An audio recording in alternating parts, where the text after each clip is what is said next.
Tenía algunos anuncios, bueno, tengo algunos anuncios, hay uno principalmente. Bueno, el principal es que el próximo lunes 2 de febrero, este lunes que viene, no, al otro, vamos a comenzar los 21 días de ayuno y oración. Para los que no han participado nunca, eso significa que durante 21 días vamos a estar, alguien en la iglesia va a estar ayunando. Cada día vamos a pasar los motivos por los que estamos orando y ayunando. Es que sería bueno que la iglesia recordara el concepto de la iglesia, el concepto de la iglesia local, lo que es la iglesia local. Entonces vamos a leer un texto que se encuentra en la carta a los Efesios, capítulo 2 y versículo 19. Creo que es Reina Valera del 60 también. Dice así, así que ya no sois extranjeros ni advenedizos, sino conciudadanos de los santos y miembros de la familia de Dios. Voy a continuar leyendo. Edificados sobre el fundamento de los apóstoles y profetas, siendo la principal piedra del ángulo Jesucristo mismo, en quien todo el edificio, bien coordinado, va creciendo para ser un templo santo en el Señor, en quien vosotros también sois juntamente edificados para morada de Dios en el Espíritu. Aquí dice muchísimas cosas. Una que es impresionante, que dice, ya no sois extranjeros ni advenedizos. Advenedizo es como un allegado, alguien que llega pero que no es de aquí, ¿no? Ese es por ejemplo, en la familia se decía advenedizo, uno que igual no tenía familia y bueno, no tenía dónde vivir, pues quédate.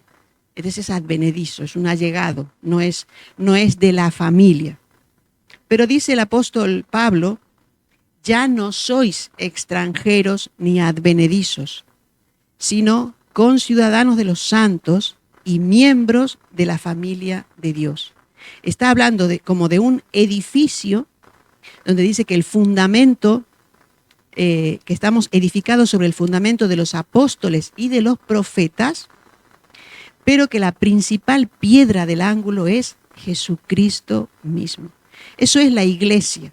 Eso es la iglesia. Cuando hablamos de iglesia en general, hablamos de todos aquellos que han decidido seguir a Cristo, han decidido abrazar la enseñanza de Jesús, han decidido obedecer a Jesús en sus vidas, se han arrepentido de la vida vieja sin Jesús, sin obedecer a Dios, y han cambiado de dirección y han decidido seguir a Cristo. O sea, cada persona que toma esa decisión de seguir a Cristo forma parte de la iglesia en el mundo entero. No voy a decir Iglesia Universal porque hay una secta que se ha apropiado de ese nombre, se llama Iglesia Universal. Entonces, no me gusta a mí ahora llamar Iglesia Universal, aunque es la Iglesia Universal. Pero es la iglesia alrededor de todo el mundo. Entonces, la iglesia como tal, la componen todas aquellas personas que han tomado esa decisión en su corazón, independientemente del lugar donde entren, del templo donde entren a adorar. Los que adoran a Jesús, los que le han recibido en su corazón, han decidido seguirle y obedecerle, esos forman parte de la iglesia alrededor de todo el mundo. Luego, en 1 Pedro 2:9, muchos lo saben de memoria a este versículo, el apóstol Pedro dice cosas tremendas de nosotros, de todos aquellos que hemos tomado esa decisión con respecto a Jesús. Dice 1 Pedro 2:9, mas vosotros sois linaje escogido, real sacerdocio, nación santa, pueblo adquirido por Dios, para que anunciéis las virtudes de aquel que os llamó de las tinieblas a su luz admirable. Escogidos, real sacerdocio, linaje escogido, nación santa, pueblo adquirido por Dios, para algo, con un propósito, para que anunciéis las virtudes de aquel que os llamó de las tinieblas a su luz admirable. Significa para que hablemos de Jesús. Porque decíamos, aquella persona que ha decidido dejar su vida vieja y pasar a obedecer a Jesús, ha dejado las tinieblas en las que vivía. Ha dejado las tinieblas y ha pasado a vivir en la luz, que es Jesús y su enseñanza. Por eso dice, para que anunciéis las virtudes de aquel que os llamó de las tinieblas a su luz admirable.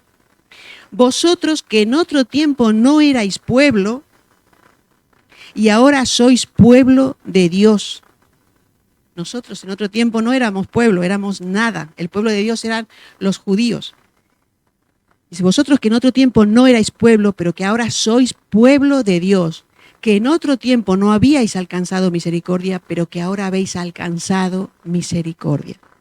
Estas palabras, tanto la que dice Pablo como la que dice Pedro, son tremendas para lo que es la iglesia, para lo que son los creyentes alrededor de todo el mundo. Lo que está diciendo es que el reino de Dios, que es invisible, que es impalpable, se hace visible a través de la iglesia alrededor de todo el mundo, a través de los creyentes alrededor de todo el mundo. Ahora, esos creyentes se juntan en grupos y están juntos y eso constituye la iglesia local, como la que tenemos aquí nosotros. Esta es una iglesia local, lo otro es la iglesia alrededor del mundo y nosotros somos parte de esa iglesia y nos congregamos aquí y por eso nosotros somos la iglesia local. Dice el Señor que las puertas del Hades, las puertas del infierno, no prevalecerán sobre la iglesia. No prevalecerán sobre la iglesia, es una palabra firme del Señor. Con lo cual, cuando nosotros vemos por ahí persecución, cuando vemos que las iglesias son destruidas, que los pastores son asesinados, que muchos cristianos mueren, Dios sabe por qué permite todo eso, pero eso no quiere decir que la iglesia se va a terminar. Porque dice que las puertas del infierno no prevalecerán sobre la iglesia. La iglesia va a permanecer firme, pase lo que pase. Pase lo que pase, la iglesia va a permanecer firme. ¿A dónde quiero llegar yo con esto? Con que la iglesia es una idea de Dios, es un diseño de Dios, no es un invento humano. Muchas veces los ateos dicen, es que las personas necesitan creer en algo y se han inventado a Dios y se han inventado la iglesia, porque necesitan creer en algo. No es un invento de las personas. La iglesia es una idea de Dios. Es Dios el que funda la iglesia, es Cristo el que funda la iglesia. Y es inamovible. Por muchos cambios de cultura que haya, a veces nosotros decimos, nos horrorizamos de lo que vemos en la sociedad, que hay tanta mentira, tanto engaño, tanto asesinato, tantas cosas. El otro día era tremendo que escuchaba de un colega que 2 niños habían sido violados durante 2 años por un compañero, adolescentes, eso, en mi tiempo no se veía eso, y es que la maldad se multiplica, y es que ya lo dijo el Señor, lo dice la palabra. Entonces, pero aunque veamos que el mundo se derrumba en medio de la maldad, en medio de guerras, en medio de mentiras y en medio de pecado, la iglesia va a permanecer, porque es de Dios, porque la iglesia es del Señor. Entonces, no depende de nosotros, sino que depende del Señor. Ahora bien, nosotros, los cristianos, los seres humanos en general, hemos sido creados como seres sociales. Necesitamos relacionarnos. El ser humano es un ser relacional. Necesitamos relacionarnos unos con otros. Entonces, cuando hablamos del punto de vista de los cristianos, hay algunos principios que tienen que regirnos como cristianos, como iglesia, o como parte de la iglesia alrededor del mundo. Uno es que debemos desarrollar nuestra vida cristiana en comunidad. En comunidad. De hecho, la mayor parte de las cartas apostólicas se dirigen a cristianos que pertenecen a una comunidad. incluso las que son personales, como la que habla a Timoteo, pero era el pastor de una iglesia. Es decir, habla de una comunidad. Siempre la mayor parte incluso se refiere a comunidades eclesiásticas. Entonces, desde el principio, desde que se funda como iglesia, son comunidades. Los cristianos viven en comunidades. Por eso el autor de Hebreos también dice, no dejando de congregarnos como algunos tienen por costumbre. Ya lo decía en el primer siglo. Es decir, que ya había cristianos que dejaban de congregarse. Ya está, se apartaban, se enfriaban, lo que sea, se iban de la iglesia. Y entonces el autor de Hebreos aconseja y dice, no dejando de congregarnos, como algunos tienen por costumbre. ¿Por qué? Porque la iglesia es la plataforma dentro del diseño de Dios donde los cristianos se van a desarrollar.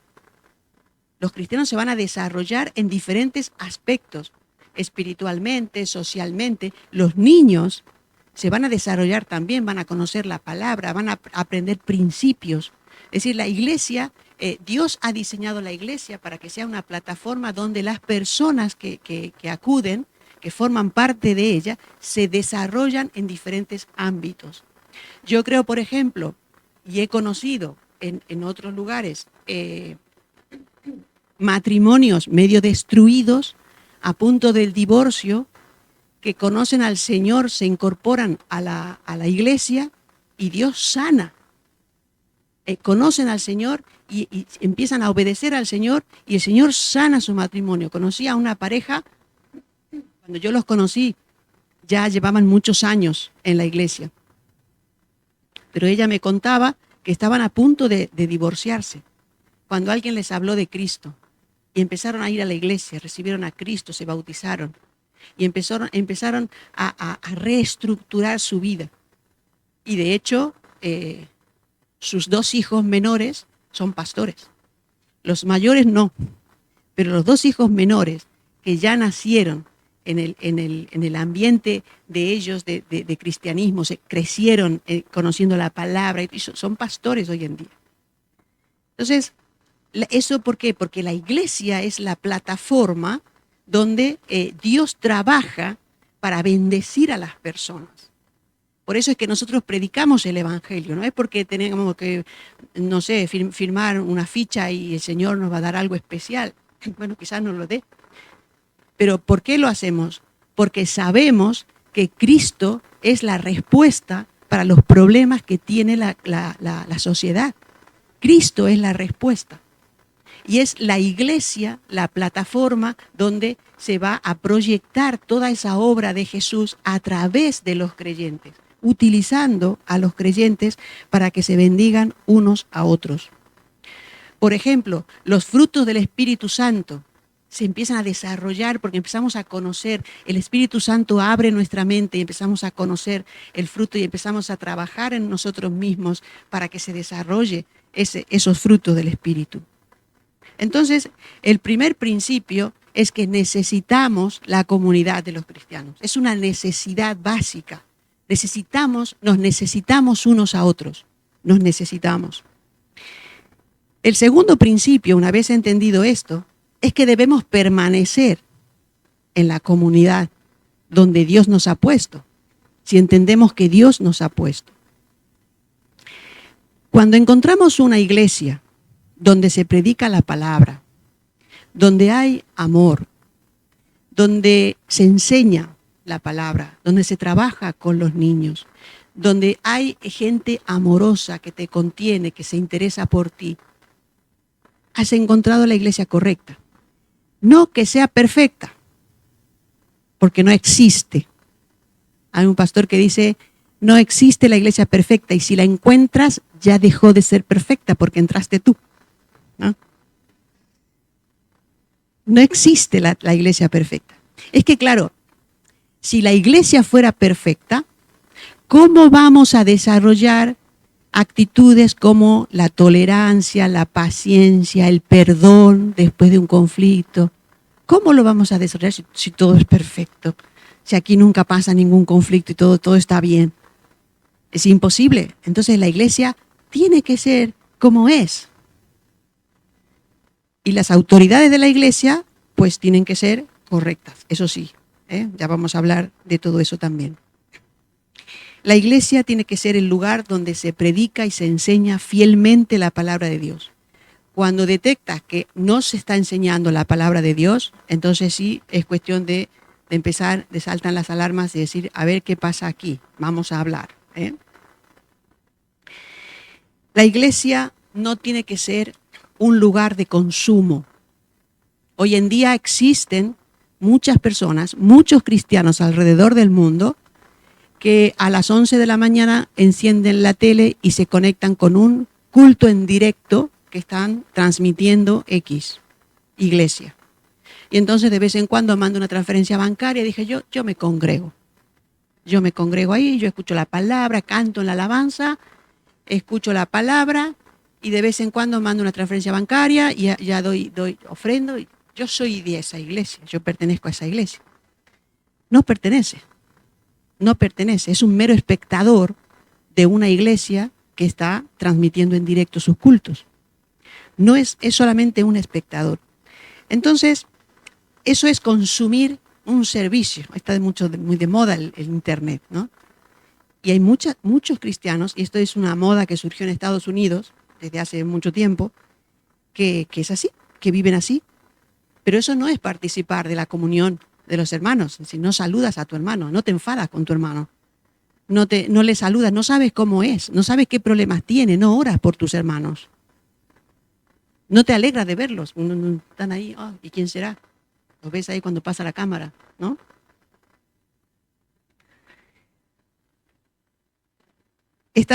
Hay personas que han tenido un problema en la iglesia, eso pasa porque las relaciones, los roces, generan roces y se van. Tienen un problema con alguien y se van. Cuando es una oportunidad para mostrar o para desarrollar madurez en Cristo para resolver los problemas. Porque a eso nos manda el Señor, a que resolvamos los problemas, que hablemos, que nos pongamos de acuerdo. Hay gente que dice, no, ya me he enfadado, ahora me voy. Y se va. Y se enfada con toda la iglesia. Y ahora ha tenido problema con una persona de la iglesia y como se ha enfadado, se ha ido, ni ha dicho adiós a nadie. Me he enfadado yo estoy ofendido. Y se ha ido. Y eso no es lo que nos manda el Señor.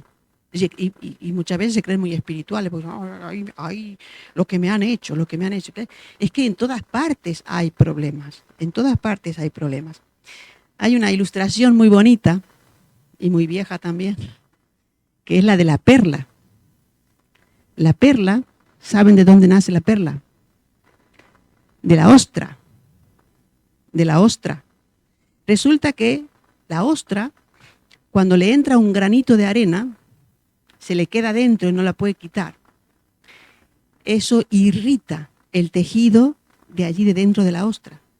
Y como irrita ese tejido, empieza a segregar una sustancia de protección. Y va segregando. ¿Y sabe lo que es eso? La perla. Es algo precioso, de altísimo valor. Pero ¿cómo viene? Por una irritación constante. Una irritación constante. ¿Qué quiere decir? Hay hermanitos que te irritan, pues igual Dios saca una perla de ti. Dios te transforma en una perla. Pero para eso tienes que aguantar al hermanito, Ahí. A la hermanita. Hay otra ilustración que es la del diamante. Resulta que el diamante, esa no la saben, ¿a que no? En el teólogo no la sabe. El diamante es un carbón. Sí que la sabes, mira. Es un carbón. Un carbón que está en el fondo de una mina. ¿Qué pasa? Que está sometido a presión. Mucha presión. Y en el tiempo de estar sometido a la presión, se transforma en un diamante. Quizás vivimos sometidos a presiones de cosas que no podemos controlar y quizás Dios quiere hacer un diamante de ti. Sandra se ríe. No sé yo. Está a mitad de camino, Sandra, del diamante. Es interesante, Son ejemplos como Y claro, cuando nosotros leemos Romanos 8:28, que dice, a los que aman a Dios, todas las cosas les ayudan a bien, es palabra de Dios. Dios no miente ni se equivoca, es verdad. Y sabemos, con certeza, habla con certeza el apóstol Pablo, sabemos que a los que aman a Dios, todas las cosas les ayudan a bien. Todas, todas. Entonces, cuando nos queremos quejar por las situaciones que nos sobrevienen, acordémonos de la perla, acordémonos del diamante y acordémonos que Dios nos ama y que la situación que sea que estamos viviendo nos ayuda a bien, nos va a ayudar a bien. Eso es fe, creer en la palabra, confiar en la palabra. Entonces decía que el principio número 2 para vivir en salud es permanecer en la iglesia. Porque claro, imagínate que la ostra que está en el mar, a mitad camino la sacan del mar. Ya está, ya no llegó a ser la perlita, no la va a hacer, ¿no? Se muere, ya no la llega a hacer. Entonces, quizás Dios va a hacer algo con nosotros, pero tenemos que permanecer. Tenemos que permanecer. El principio número 3 es que tenemos que considerar a la iglesia como un refugio. Tenemos que considerar la iglesia como un refugio. Para esto tenemos que tener en claro algunas cosas. Por ejemplo, cuando una persona te cuenta un problema, sé confiable. No vayas contándolo por ahí. Sé confiable, porque la iglesia ha de ser un refugio. Y cuando una persona viene y te cuenta algo, es Dios que quizás te quiere utilizar para bendecirla, para escucharle, para orar por ella o por él. No para, mira lo que me ha contado, mira lo que le ha pasado. No. O sea que tenemos que todos hacer de la iglesia un refugio. Que las personas que vienen encuentren paz, encuentren solaz. Y realmente muchas personas vienen, o a veces son extranjeros que vienen han dejado sus países, han dejado su familia y están solos y a veces y llegan aquí y encuentran el amor de una familia. Y eso es bonito. Y eso es lo que tenemos que nosotros ayudar a las personas. La iglesia tiene que ser refugio. Imagínense, las noticias que escuchamos es para morirse. Pero la iglesia es diferente. La iglesia es luz. Aquí hay luz en medio de las tinieblas del mundo. Esto es luz y tenemos que hacerlo. No somos perfectos, vamos a cometer errores. No somos perfectos. Ni Dios quiere perfección. Dios quiere obediencia. Dios quiere que nos amemos los unos a los otros. Dios quiere que recibamos a las personas con brazos abiertos, que vayamos a las personas a hablarles de Cristo. Entonces el principio número 3, que la iglesia es un refugio. No tiene que ser a mí me hace gracia y a veces no me gusta, pero los jóvenes tienen el chiste conmigo y cuando están ahí todos juntos y yo les digo, Leo, ven que quiero hablar contigo, los demás dicen, y empiezan, como que yo les voy a dar, ¿no? Y no, creo que nadie puede decir aquí que yo le he pegado, ¿no? Salvo alguno. Y si no, le voy a pegar. Podemos hablar, podemos decirnos cosas agradables y a veces nos decimos cosas duras en amor. Porque ¿quién que es padre no corrige a su hijo cuando ve que no está bien? Hay que decirlo, hay que hablarlo. No por eso le amas menos, al contrario, le amas más. Le amas más. Entonces la iglesia tiene que ser un refugio. Para eso tenemos que permanecer, ser parte. El principio número 4 es que debo participar en lo que la iglesia proyecta. A veces nos pasa que organizamos un evento y a veces hemos invitado a alguien y viene el invitado y aquí hay 4. Qué duro. Esto pasaba antes, ahora con esta iglesia no. o puede pasar. Cuando proyectamos algo, tenéis que sentir, es mi proyecto, porque esta es mi iglesia. Y yo soy parte. Y yo soy necesario. Entonces yo tengo que estar. Aunque no haga nada, pero yo tengo que estar porque yo soy parte. Yo soy parte del cuerpo. Entonces esa es una parte, es una forma de servir. Aquí hemos hecho reuniones para matrimonios, retiros para mujeres, campamentos de jóvenes, clases de discipulado, eventos evangelísticos que hacemos, reuniones de oración, etc. Todo eso requiere un esfuerzo. Hay personas que están ahí, organizando, estando presente. La iglesia tiene que estar. Si eres parte de la iglesia, tienes que estar. Tenemos que sentirnos parte de la iglesia. Es lo que hablábamos con los líderes, ese sentido de pertenencia. Yo soy de aquí. Yo pertenezco al Centro Cristiano Esperanza de Xàtiva. Y a mucha honra, a mucha honra. Yo pertenezco a esta iglesia. Me recordaba, cuando pensaba en esto, de lo que decía Pablo, no sé si se acuerdan la semana pasada, que el pastor Pablo decía de una chica en Ribarroja que le decía a él, no, si yo voy a varias iglesias. Y él decía, a mí me dejó muy preocupado, claro, porque está en 5 iglesias, pero no está en ninguna. No es de ninguna. No hay un sentido de pertenencia. Entonces, eso de ir saltando de iglesia en iglesia, eso no es correcto. Como me acuerdo mucho que decía Juan, nadie tiene 2 mamás y 2 papás. Bueno, salvo Maribel. Ya tiene 3.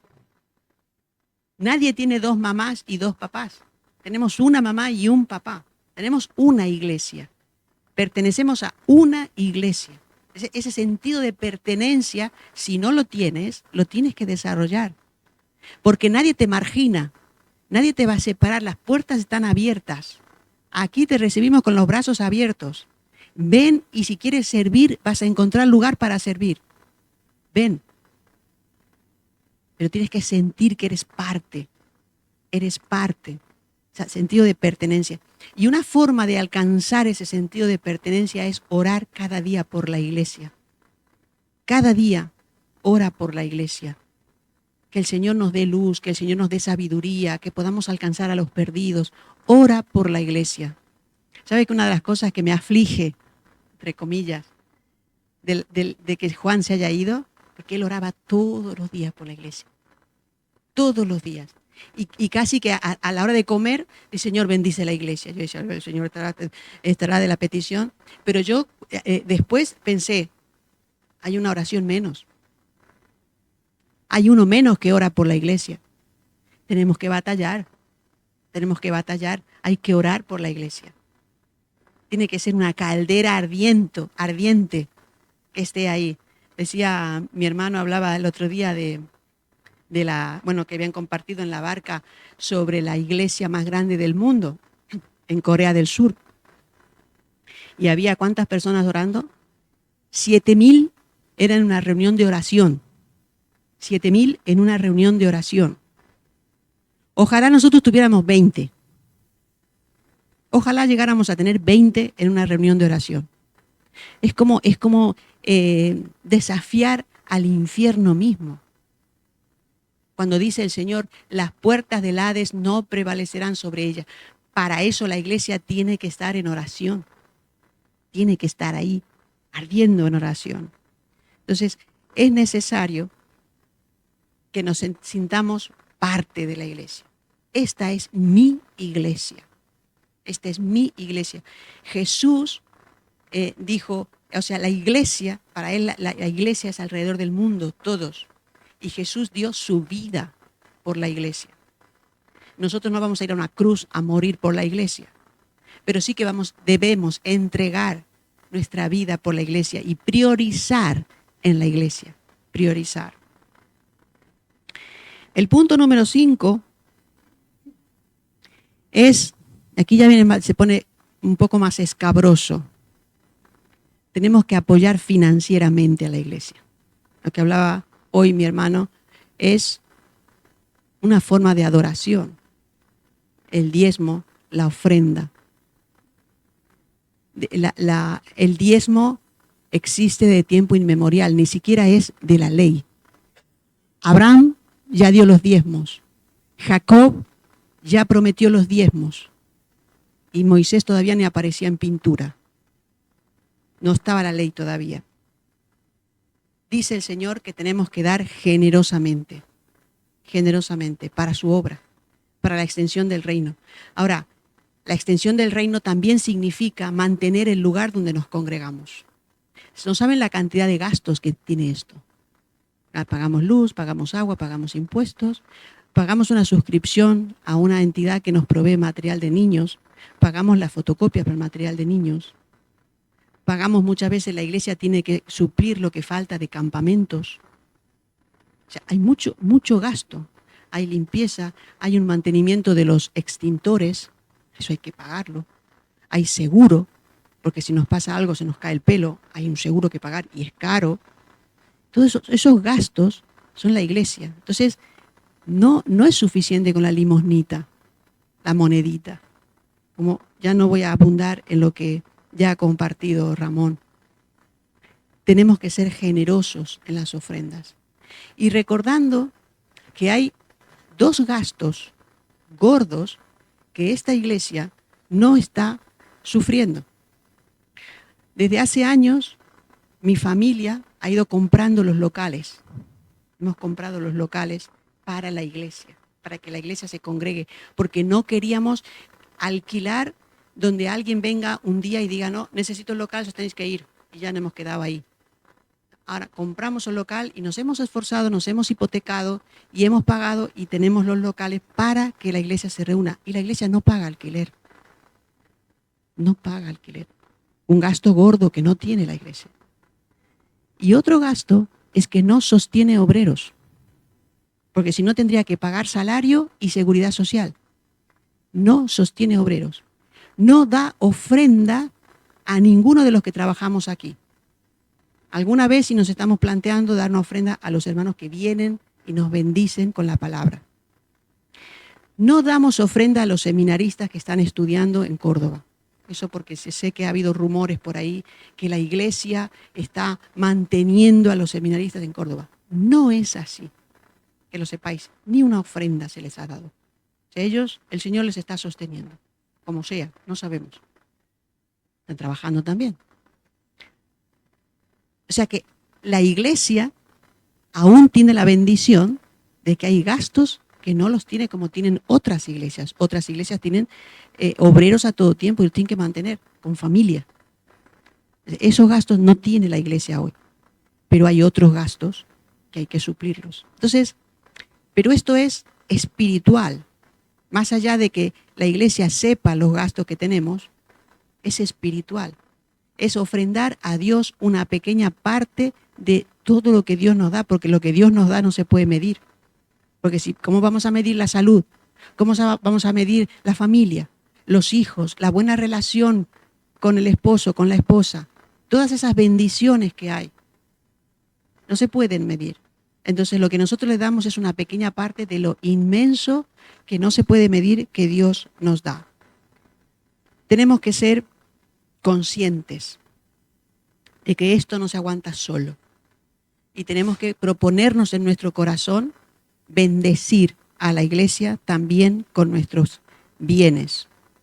Porque si nosotros recibimos esa bendición que nos gusta, ¿no? Venimos al culto, recibimos palabra, servimos, nos gozamos porque servimos, nos sentimos bien, nos enseñan cosas para mejorar nuestra relación con Dios, también nosotros tenemos que bendecir a la iglesia.